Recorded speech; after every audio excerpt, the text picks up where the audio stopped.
Good evening, everybody. Thank you so much for joining us for today's session. Let's talk #study with the US, navigating the graduate application process. Our panelists for today are Chloe Glenn, who is the Assistant Director of the Graduate Recruitment for the Graduate School over at University of Albany. And our second panelist is Adeel Ahmed, who's the Senior Graduate Recruiter for University of Colorado. My name is Zain Ali, and I'm an Education USA advisor in Pakistan at our Islamabad office. And could we go to the next slide? So just a little bit before we begin our presentation, what is Education USA? Education USA is a global network under the US Department of State made up of over 425 international student advising centers in more than 175 countries. We are your official source to US higher education through Education USA advisors, working with advisees to provide updated, comprehensive, and unbiased information on higher education in the United States. Could we go to the next slide? So what is USCFP? In Pakistan, we're part of the United States Educational Foundation, which is also the Fulbright Commission in the country. USCFP promotes mutual understanding between the people of Pakistan and the people of the United States through educational culture exchange. We have offices in Islamabad, Lahore, Karachi, but are also available for any student that needs support or advising throughout Pakistan through email and call. We offer both virtual services and in-person services now. Other than advising, USCFP also has a programs department that administers multiple fully funded programs, including the Fulbright Scholarship. You can find more information on our fully funded programs on the USCFP site. And also, since this is a graduate recruiting this is a graduate application session, USCFP also has authorized prometric testing centers in Lahore, Karachi, Islamabad, which have now resumed operations. And you can check out our testing facilities on our website. Or if you have any questions for testing, you can email them testing@uscfp.org. As a lot of you are applying for grad school, you will be preparing for your GRE, and that's where you'll be giving your GRE. I'm going to now hand it off to Chloe and Adeel. Assalamu alaikum, everyone. My name is Chloe Glenn, Assistant Director of Graduate Recruitment at the University at Albany. And I'll let Adeel introduce himself. We're just going to go through the session today, parts of the graduate application, funding graduate studies, talk a little bit about our universities, and then get to some Q&A. So it should be around an hour session, but we're so excited to be here today. And I'll quickly introduce myself. Assalamu alaikum, everyone. My name is Adeel Ahmed.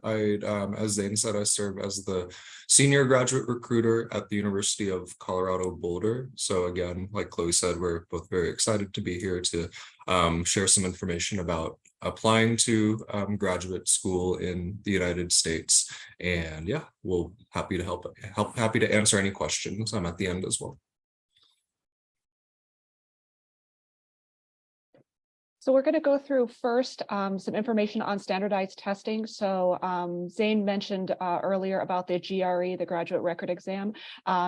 If any of you are currently planning to take the GRE in the next few months, the test will be a little bit longer. Unfortunately, they actually just changed the rules or the time of the test around. The GRE, for anyone who does not know, is basically the standardized test. It's just a test of general knowledge that is often required for US universities in the application process. It's not required for all of them or all programs, so it's really important to obviously do your research, take a look at the individual universities, see if they require it. But it's put on by an organization called ETS, and ETS does have some free study materials on their website. And if you just want to get a good idea of what the GRE is and what is required of it, we're going to go through a little bit of it, but I encourage everyone, if you're planning on taking it, to look at the website, as they do have a lot of information about what the test is, what it covers, all of that good stuff. There may be a subject test that is required of you. So you may have just the regular GRE graduate record exam that is required for your program, or you may have what's known as a subject test for a specific program. So a lot of times if you're going into a chemistry program, you may be required to take the GRE chemistry test. Psychology has one. If you're going into a like a more professional program within the US, you may be required to take a certain type of test that is specific to that professional program or that kind of career-based program. So if you want to go to dental school, you may be taking the DAT test. For business programs, you may be taking the GMAT. Law school is the LSAT. So it's really important. I can't emphasize enough to do your research on the program that you're applying to, and just make sure that it is, you understand if there is any testing required of you and what those tests are.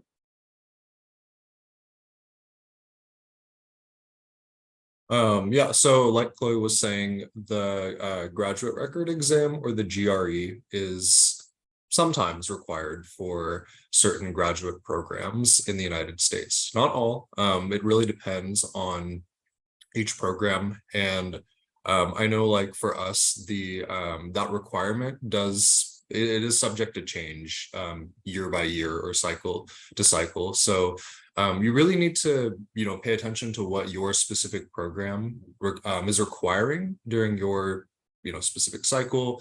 Is the GRE not required at all? Is it optional? Is it required? Right. So it's going to be one of those three.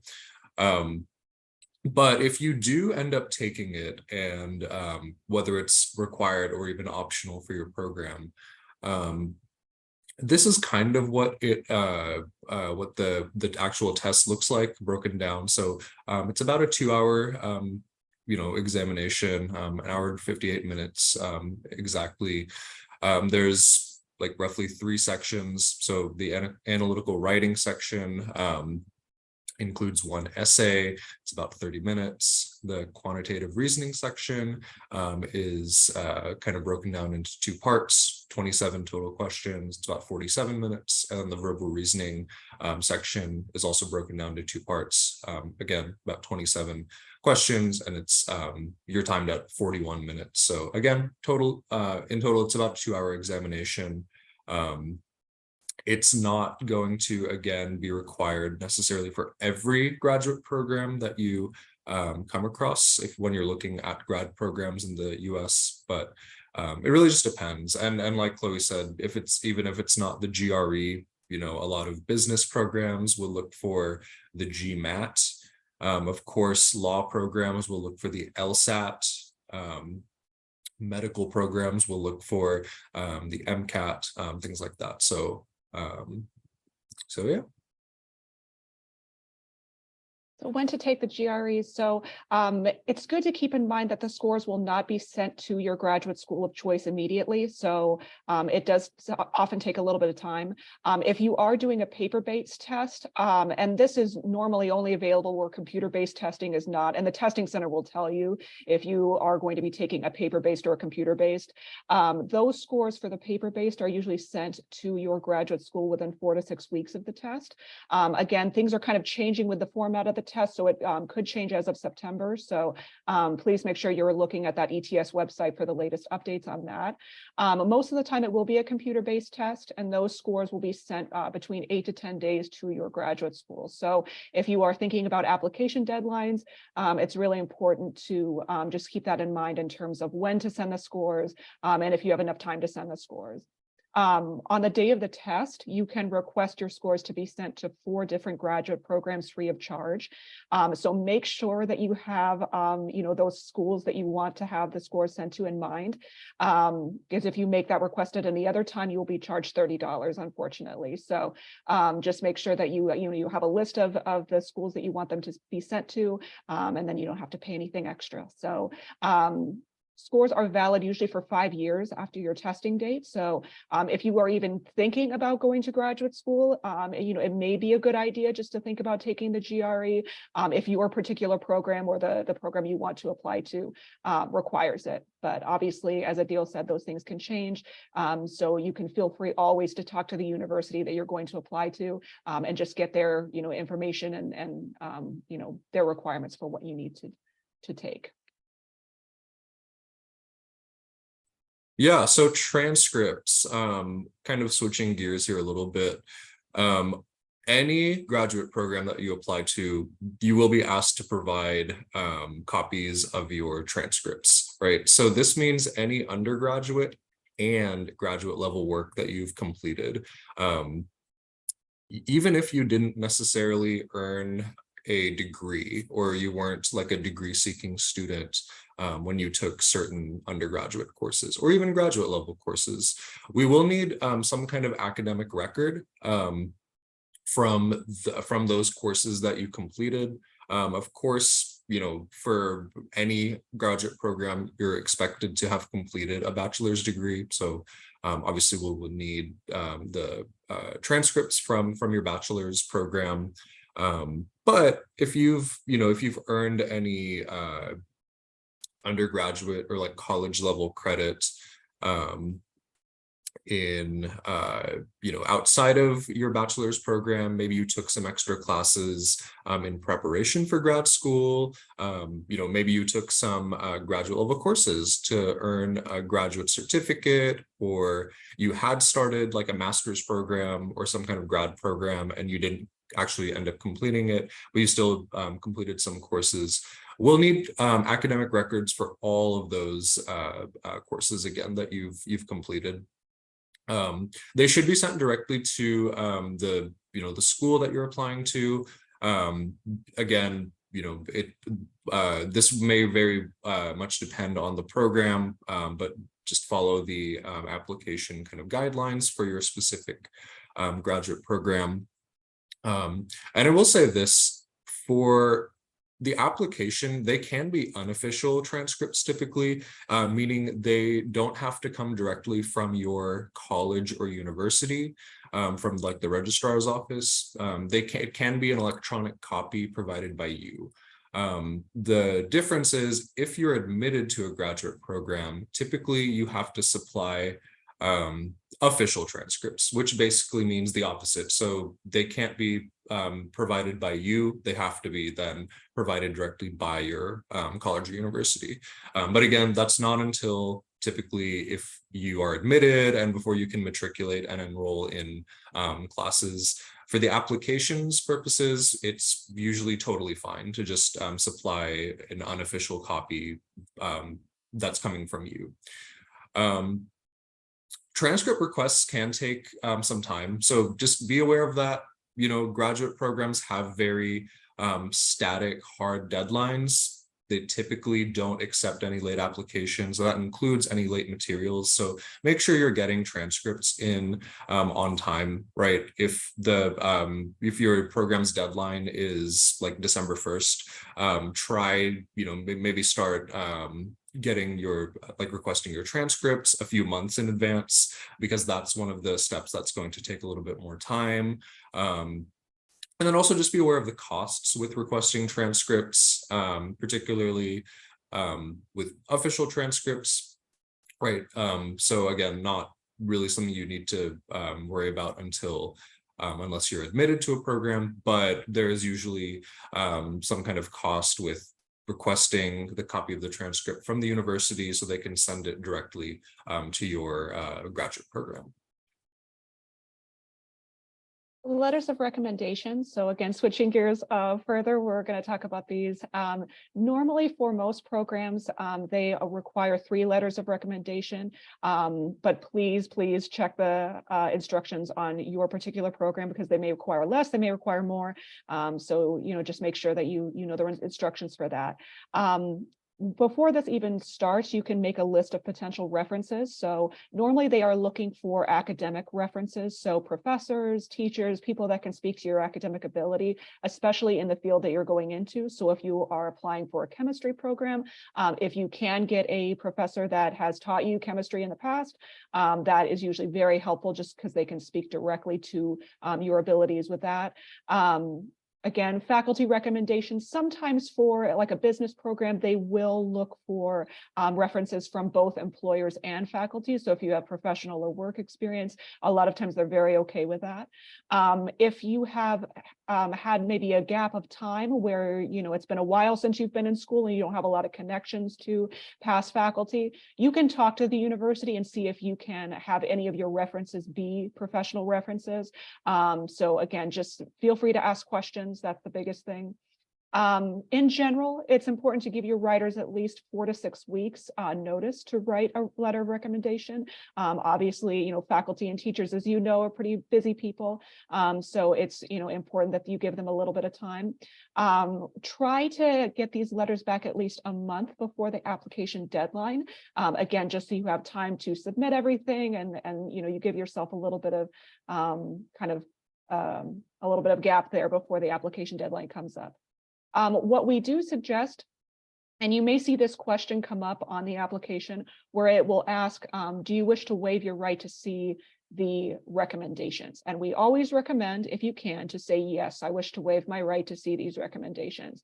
And the reason for that is that in US universities, it's typically seen, it's, you know, not a great look to have seen the letters in advance, or a lot of times there will be a question as to why you want to see these letters in advance of them being submitted. So it's very important to waive your right to see the letters. And most of the time what happens is that the letters will be sent in electronically, so your reference will send them in directly. You won't necessarily be uploading them in most cases. So again, if that question comes up, it's always a good idea to waive your right to see these if possible. So Chloe kind of started off by talking about who should be writing recommendation letters. So to kind of expand on that, in a very broad sense, it can really be anybody who's not a family member or friend. So any kind of professional reference, whether that be academic, whether that be from an internship, research, or even work experience, employment, things like that. Of course, like Chloe said, you do want to make sure the reference has some kind of direct relevancy to the program you're applying to, right? So make sure that even if it is a professional reference, maybe that person, you know, maybe they were like a supervisor or a coworker or a client, and you worked with them in a field somehow related to, you know, the particular academic program that you're applying to. But again, that being said, feel free to diversify your reference pool. I would say for any kind of graduate level program, master's, PhD, it is at the end of the day an academic graduate level program. So you want to make sure at least one of the references is a professor, an academic advisor, someone who can speak to your academic abilities. But again, if you want to kind of diversify your reference pool, help make you stand out among the other applicants, please feel free to ask other, you know, professional references that, again, you've worked with in some kind of professional setting, internship, work, research, whatever it is. And yeah, I mean, you can, I think one kind of good way, this is a good tip to kind of, you know, once you've found your references, to, you know, see if they would be able to write you a good recommendation letter. You know, for a lot of like professors, if you've been out of school for a while, even for other professional experiences, even if it's been, you know, a little bit since you worked with that person, feel free to, you know, have your resume prepared, maybe your personal statement for the program that you're applying to. Maybe if it's a professor, have you know, a paper or a project or something that you completed in their class that, you know, you did well on. So something that you can help kind of jog their memory, kind of remind them about you know, your work ethic, what kind of student you are, what your academic or research interests are. Professors, even, you know, in undergrad, they do often get a lot of requests to write recommendation letters for, you know, former students that are applying to grad school. So it's a good idea to have some of these documents prepared in advance, just so it makes it easier for them.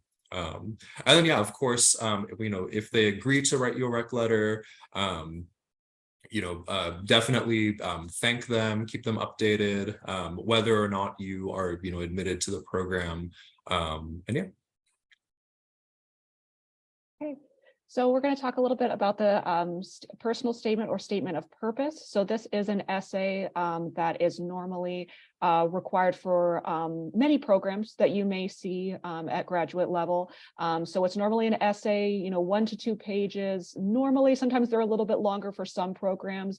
In the US, social work is one where the personal statement is usually a little bit longer, sometimes 3 to 5 pages. So you just want to make sure, again, I'll say this over and over, to look at instructions for the program that you're applying to. So in any case, for this essay, you want to be obviously direct, honest, sincere.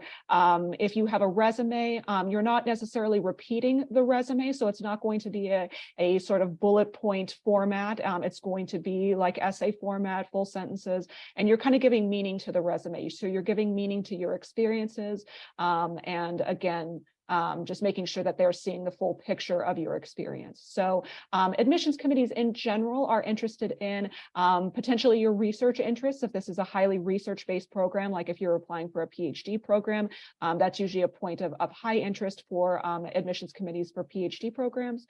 Talking about your unique story. So maybe your journey through education, what got you interested in a particular program, steps you have taken to build expertise in a particular field. Talking a little bit about your short-term goals, your long-range goals, especially given the program you want to apply to and how that would help you with your long-range goals. And then specifically why this university is your top choice. And again, really focusing on, do you know the focus of their program? Do you know their faculty? And really, again, before you even start this process, before you even begin the application, making sure that your goals and research interests align with those of the faculty. So if they are working on projects that you want to work on, that's definitely a good sign. You can ask the university. Again, I will repeat this also, asking questions of universities and university staff is totally okay, just to make sure that, again, you are making the right choice for you. So I would also say that this essay, as you can kind of tell, is not supposed to be generic.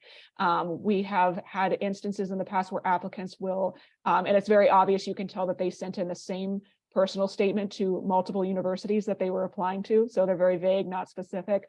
You don't want to do that. You want to make sure that each personal statement is unique to the university that you're applying to. So again, it's something that you have to spend a little bit of time on, definitely time proofreading.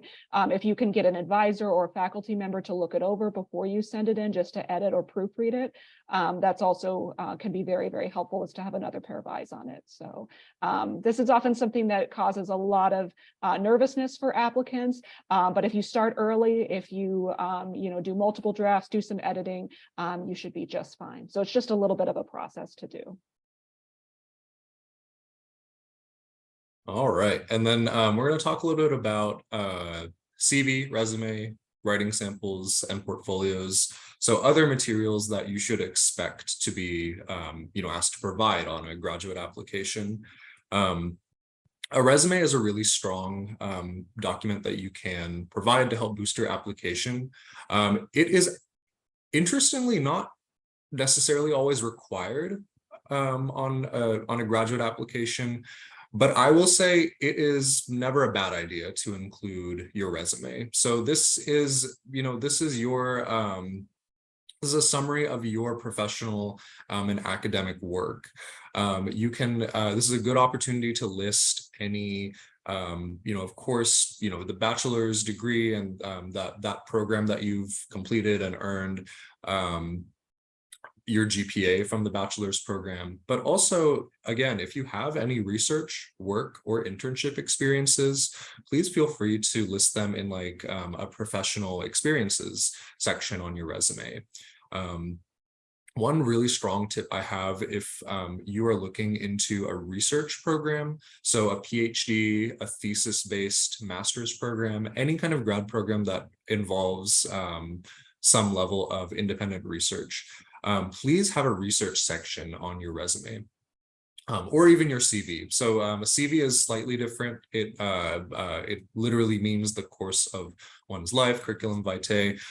So this is a concise overview of your educational and scholarly background, and you can list, different kind of academic projects and accomplishments, awards, things like that, as they relate to your academic interests and goals. But the point being that having a research section on either your resume or CV, list the research projects that you've completed for maybe from like undergrad courses, term papers, research papers, capstone projects. If you have any research experience outside of the classroom, if maybe over outside of the normal academic school year over the summer, during a break, you assisted a professor with research. Those are all great experiences to list. And again, they go a really long way and look very impressive to PhD programs and other research-based graduate programs. Again, depending on the program, this isn't necessarily always required, but don't be surprised if your program asks you to provide a writing sample. So for example, a lot of programs in the humanities and social sciences, political science, anthropology, sociology, history, philosophy, they will ask for a writing sample. So this is typically 10 to 20 pages, double spaced, of again, original research-based work. So term papers, essays, research projects that you've completed for probably from undergrad courses. Again, if you have any type of graduate level, coursework experience, and you have projects from those grad courses that you've taken, that's also acceptable. But some kind of writing sample that's obviously relevant to the program, right? So if it's a political science PhD program you're applying to, you'll probably want to provide some kind of research paper or project that relates to the political science field. So be aware of that. I will say the writing samples you'll typically see for a lot, again, like humanities, social science programs, not usually for STEM programs, but again, it really just depends on the university, the program. So just pay attention to what that specific program, each specific program is asking for on their application. And then lastly, for portfolios, this, again, not every type of program is going to ask for this, but I mean, a lot of art programs, English, creative writing, music, they will ask for a portfolio of your work. So they'll want kind of a short collection of, if it's like a music program, maybe some recordings or even videos of you performing on your instruments.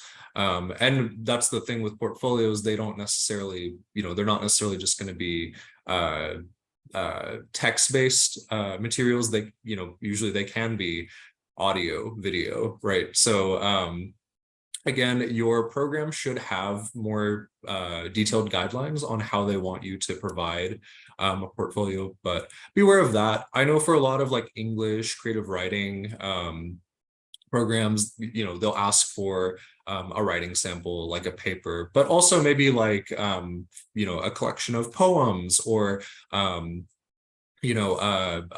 original fictional writing that you've done. So again, just pay close attention to what the specific program is asking for. And yeah, you should, always a good idea, I think, to, again, supply a resume or CV. And then if you have the option, it would be a good idea to also supply a writing sample or even a portfolio to kind of help boost your application.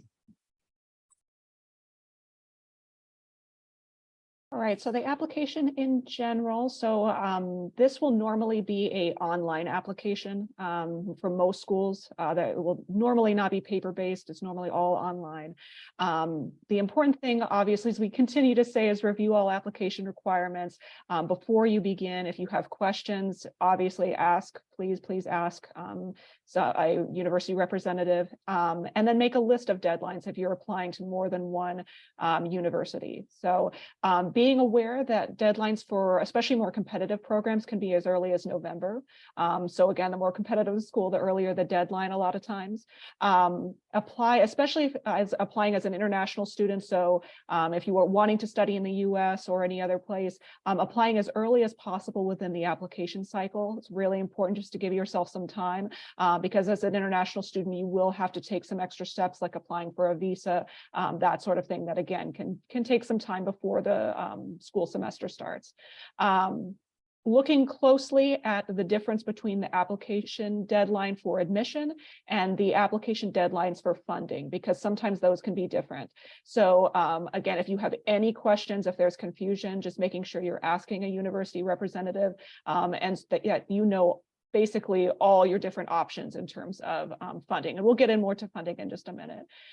Some schools review applications on a rolling basis. So if you ever see something that says rolling deadline, basically what that means is that applications are reviewed as they are submitted, but there still can be a delay. So it's not an automatic thing where they will get back to you within a couple days. It can be, you know, up to 4 to 6 weeks, but that they are still reviewing applications kind of as they come in, and there's not a hard deadline. So again, you may see a rolling deadline in some of the for some of the schools or programs you're applying to. So again, just familiarizing yourself as much as possible with the university's website, their instructions, and just paying attention to those little details can make a world of difference once you start the process. And then interestingly, CU Boulder actually doesn't have a lot of these types of professional programs. So I'm personally not super familiar with a lot of these more centralized applications, but they do exist for different universities in the US. Like Chloe was saying, most programs do have kind of, you know, their own application portals for each, you know, university or even each college within a university. But for some, I think like more professional type programs, there are centralized ones that, you know, for instance, the American Dental Education Association has one. So a lot of dental schools will use that one. There's also one for medical programs, the American Medical College Application Service. For law school, of course, the Law School Admission Council. For pharmacy college application services, and then even for public health, the Schools of Public Health Application Service. So you will sometimes find, again, for a lot of these professional programs, a more centralized type of application portal that multiple universities use, as opposed to one that's just unique to a specific university. Okay, so we're going to go through a little bit about funding. So where to begin looking for funding. This is obviously something that is of great concern to most applicants who are looking at graduate schools, how to pay for it.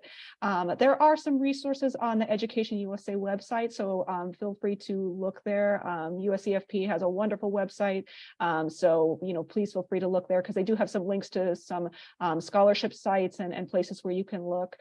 Just in general, looking for funding opportunities through the academic department as well as the university as a whole. So if you are applying, let's say, to a physics program, you can look at the physics department to see if they have any funding that is specific to them, and then also look at funding through the university in general. So it may, you know, take a little bit of research to look at both places, but these are some of the options that you may find in terms of funding. So merit funding, and this is often based on GPA or past academic accomplishment. Assistantships, so what those are usually teaching or research positions that take place on campus, and you are normally working specifically for your academic department. So you may be, if you, again, applying for a physics program, you may be in a research lab for a physics project, or you may be teaching an undergraduate level class. So those are often where you will find the most funding a lot of times for some universities. So it's really a good idea to ask if they have assistantships available, and that you may see them kind of shortened to TA, teaching assistant, RA, research assistant, or graduate assistant is sometimes what they called, or GA as well. Fellowships, so some universities offer fellowships. There's also external fellowships that you can apply to. And then there is also the option of working on campus. So if you are at a US university, as an international student, you can work on campus up to 20 hours a week at most universities.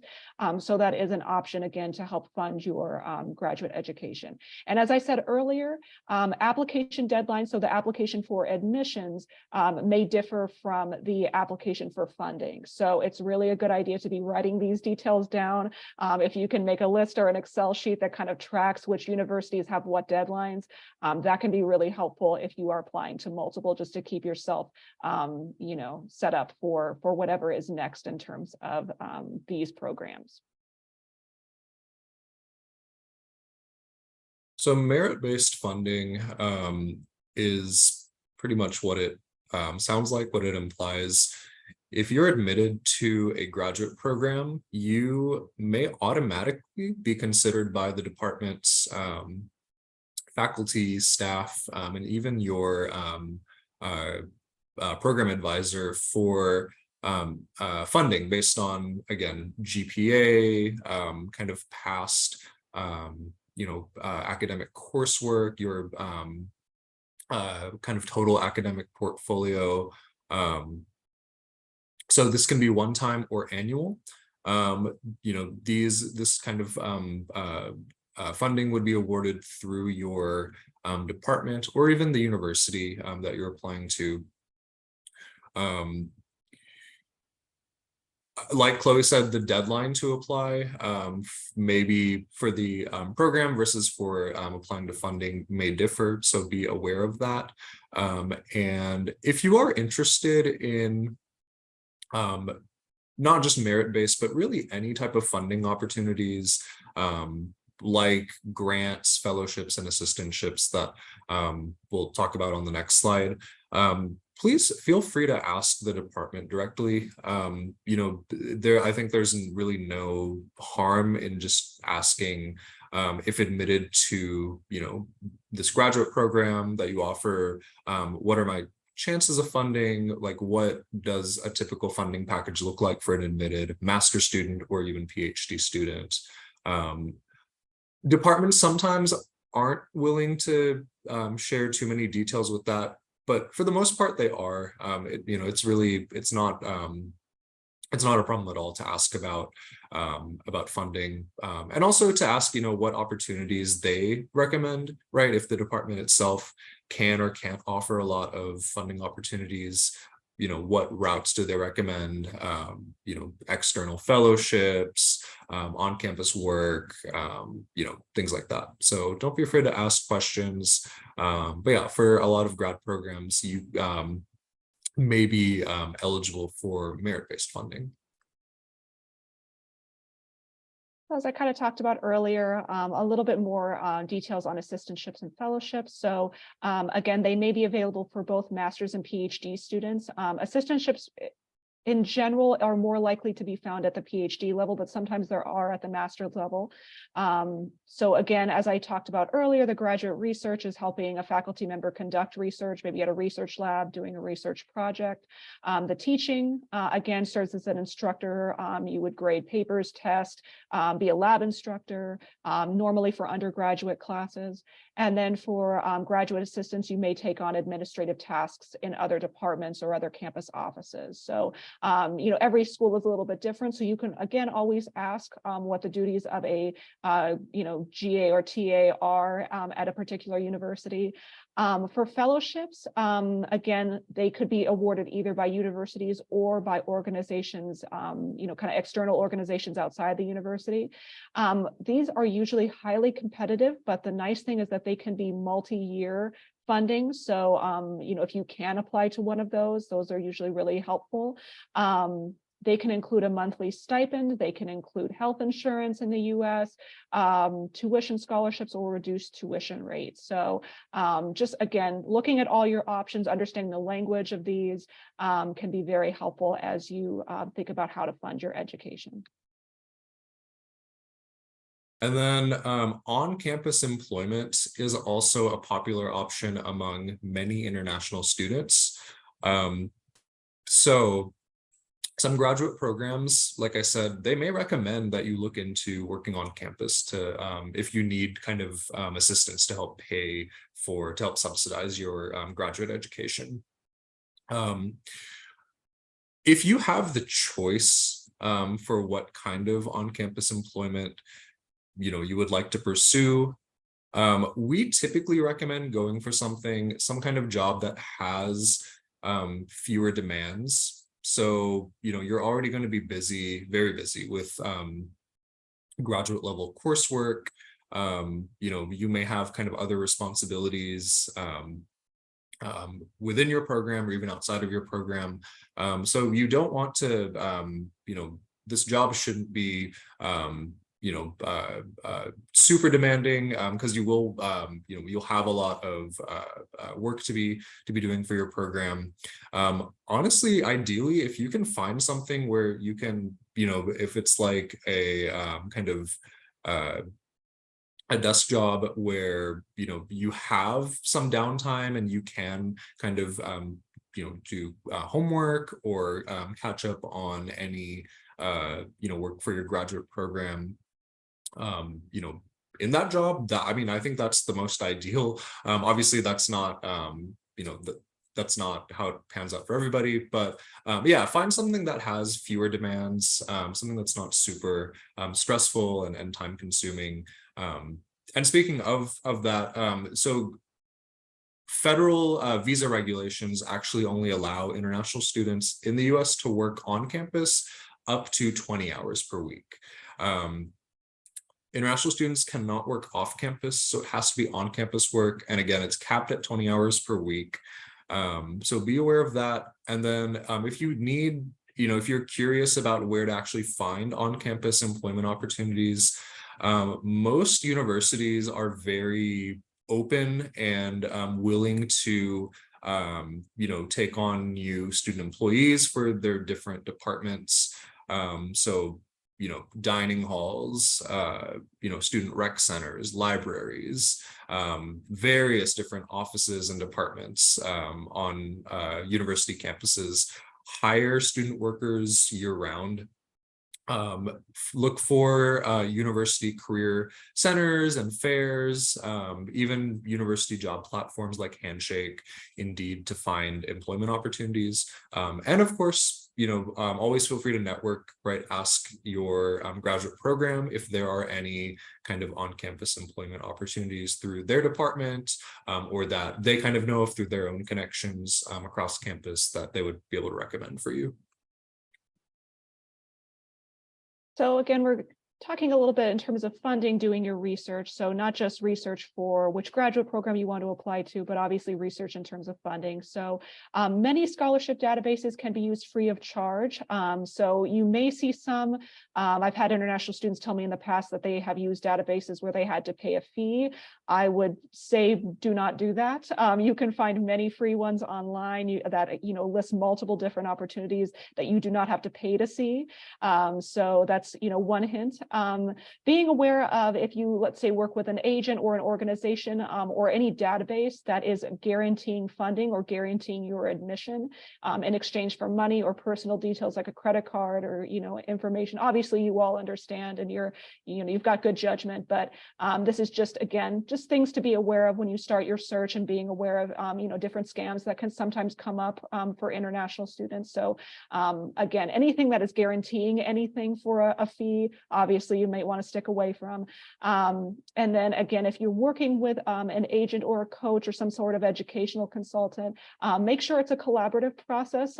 They should allow you to ask questions of the university. They should allow you to do your own exploration and speak to the university yourself. They should not be, blocking information from you or things like that. So, if you do work with an education consultant or an agent, just making sure that it is this collaborative process. Okay, so we're going to talk a little bit about our universities for a moment, and then we'll get to the Q&A. All right, so these are our locations. Adeel is over on the western part of the US, and I'm over on the eastern. So For the University at Albany, we have both graduate and undergraduate programs. I'm going to focus on the graduate programs for today, obviously. If you would like to learn more, there's a little QR code at the top if you wish to scan that, and that will just allow you to fill out a form and learn more about our programs. In general, we are located in the capital of New York, so we're about 2.5 hours from New York City. A lot of people think we are in New York City. We are not. We are located in what's known as upstate New York. We're also located in the heart of the Tech Valley. So if you are interested in getting into a tech industry or interested in STEM, this is a really wonderful location, as there are a lot of agencies and businesses such as Regeneron, GE, that have headquarters in this area. In terms of funding, we do have tuition scholarships that are available. Most of those are merit-based funding. We do have assistantships and some fellowships. So it's really important just to look at the individual programs because at our university, everyone is a little bit different. So taking a look at our website is usually very helpful. So in general, we have in total around 17,000 students, and many of our students come from nearly 100 countries. So we love having international students on our campus. We hope to bring more, especially from Pakistan. So again, we are one of the top 100 colleges in the Northeast. We have many faculty who are internationally renowned researchers. We are a Research One institution, so research is a really high emphasis.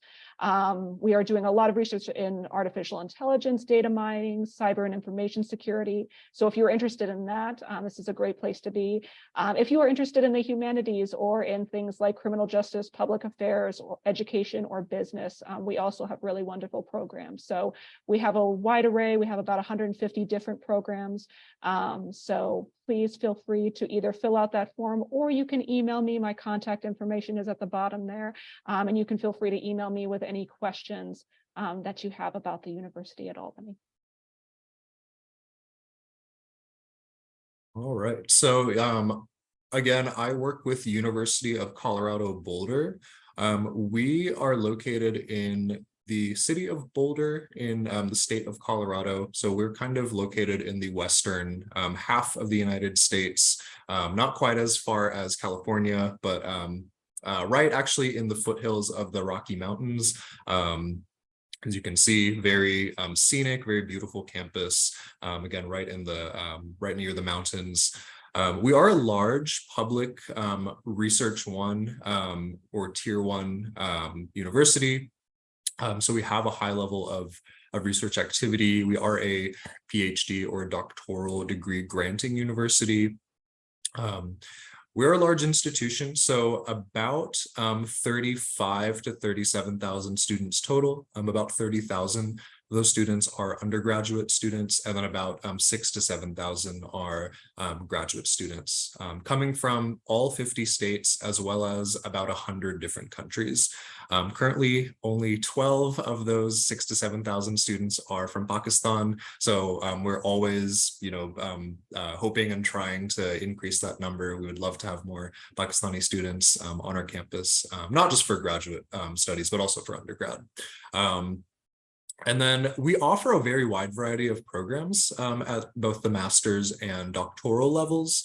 So you'll find well over 130 different programs in the arts and sciences, business, education, engineering and applied sciences, law, media, communication and information, as well as in music. Some kind of highlights about our admissions processes for graduate programs. The GRE is not required for most of our programs. There's only a handful of programs that still require it. So some of our business programs, our economics program. Aside from that, well over, I would say 90% of our programs don't require the GRE. You don't actually have to have a master's to apply if you're looking into our PhD programs. So I think there's maybe one or two exceptions in our among our communication programs where they do want to see a master's. But again, for the vast majority of our PhD programs, you don't have to have a master's. You just have to have a bachelor's degree in order to apply. We don't require any third-party credit evaluation from ECE or WES. There's no expectation or need for you to have an organization like a third-party organization do any kind of like conversions or credit evaluation for your transcripts. Just send your transcripts as they are. We actually have an operations team that they evaluate all international credit. So that's not expected of you to do. We do require Pakistani students to submit proof of English proficiency, and we do accept TOEFL, IELTS, and Duolingo scores. The minimum score requirements are going to vary for each of these tests and for each program. So kind of, again, be aware of what your specific program that you're applying to at CU Boulder is asking for in terms of that English proficiency requirement. For funding, we automatically consider all admitted students for grants, fellowships, and teaching and research assistantships. And 99% of our PhD programs are fully funded. So the nice thing is if you apply to a PhD program at CU Boulder, if you're admitted, you really should expect a full funding package that covers, that includes a full tuition waiver, as well as a teaching or research assistantship where you'll earn a monthly living stipend or salary. And then just some fun facts. So we are ranked in the top 3% of world universities by the Shanghai rankings. Boulder, Colorado is ranked as the #1 best city to live in within the US per US News and World Report. Again, I think being so close to the mountains, the beautiful weather, the variety of different, outdoor kind of recreational offerings, skiing, rock climbing, hiking, snowboarding. Our graduate students love to partake in a lot of those mountain sports and get outside and enjoy sunshine and enjoy the nature. Again, we're an R1 or Research 1 university. We have 5 Nobel laureates represented among our faculty, and then we have graduated about 20 astronauts. So again, if you have any questions, my name is Adeel Ahmed. I work in the admissions office at CU Boulder. That is my email. And then in our Zoom chat, I'm actually going to drop a very helpful link for CU Boulder's graduate programs. It includes a full list of our programs, deadlines, GRE requirements, links to each program's department. So feel free to browse through that. And again, if you have any questions, please don't hesitate to talk to me. I'm going to close this, stop sharing. Perfect. Now we can get to a few questions. We have 8 minutes left, so we'll get to these questions.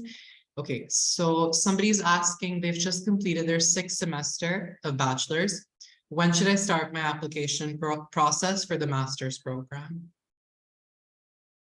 So there is no real time that you need to start that process. I mean, it really is up to you. With a graduate program, you do have a little bit more freedom in terms of when you decide to begin. So if you want to take a little time to gain some professional experience or research experience, that's wonderful. If you feel prepared right now, that's great too. I would say if you are looking at a specific program, you can always talk to a university representative and ask them, for this particular program, do I need to be taking any other prerequisites or anything else that might be required? So again, talking to the specific universities, doing your research.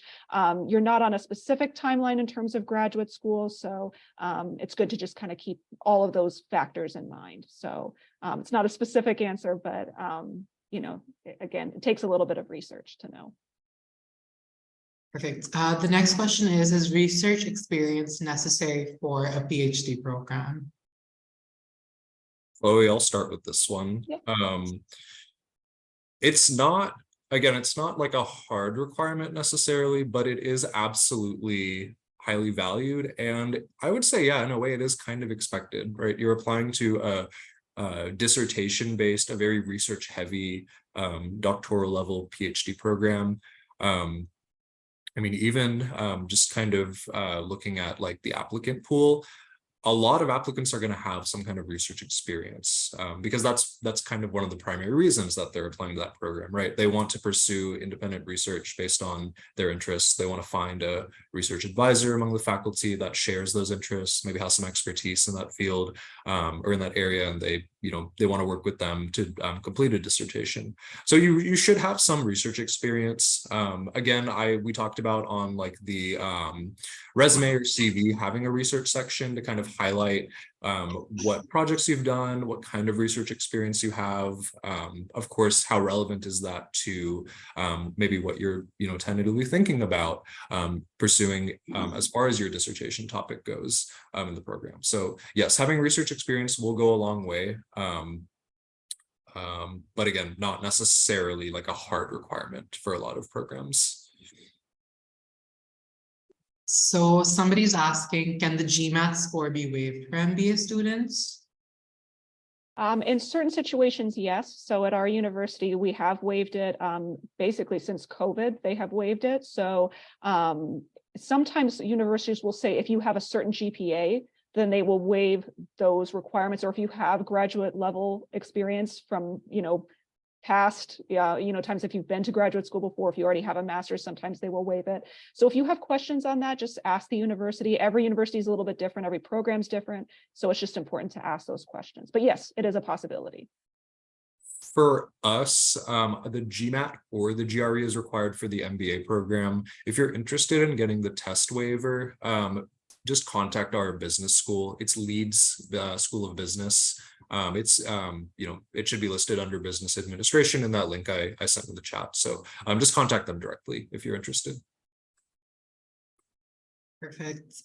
Okay, so this is a question multiple people have asked. So I'm just going to give like a broad, we can answer a few of them together, which is basically this person's asking, they've done their master's in philosophy and applied linguistics. Can they apply for a different subject in PhD? And a few other people have also asked, can they switch their field of study for their PhD or not?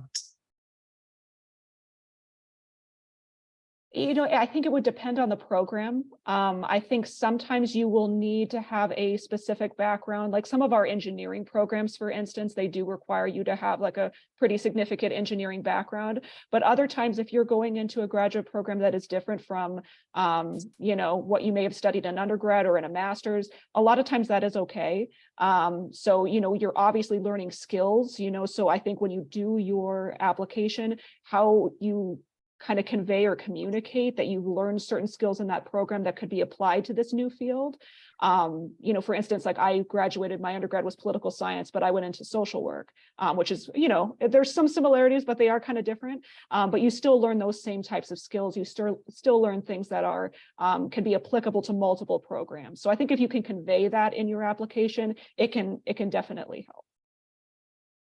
I'll also just quickly add that with prerequisites, that's also one thing you should look out for. So again, a lot of like STEM programs, engineering, they'll have kind of more specific hard course prerequisites versus a lot of like humanities and social science fields. But it would look good on your application if you are applying to like a political science PhD program, and that's not necessarily your undergrad background, to have some kind of again with the PhD, right, research experience in political science. So we have less time left. We'll take 3-4 more questions. Okay, so somebody's asking, are there assistantships in law school? So Albany does not have a law school, so I'm not too familiar in terms of the assistantships that are available. I believe sometimes, yes, there can be. You may be doing some kind of like paralegal type work, but I would say that every program is a little bit different. So just making sure that you ask that particular program, and that's with any program at any university, it's all going to be different. There's not a hard and fast rule in terms of, which programs have assistantships, which do not. So it's really important just to ask those questions, but I believe there can in certain circumstances. I know for us, Oh, sorry. I just really quickly. Go ahead. I know first we have a law school. They do automatically consider admitted students for scholarships. That may or may not include assistantships. Again, if you're curious, feel free to reach out directly to our law school. But yeah. So another question is, what's the optimal GPA that's required for applying for graduate studies generally? So for us, in general, it's a 3.0 out of 4 on the US scale. So the equivalent of a 3.0 out of 4 on the US scale or higher.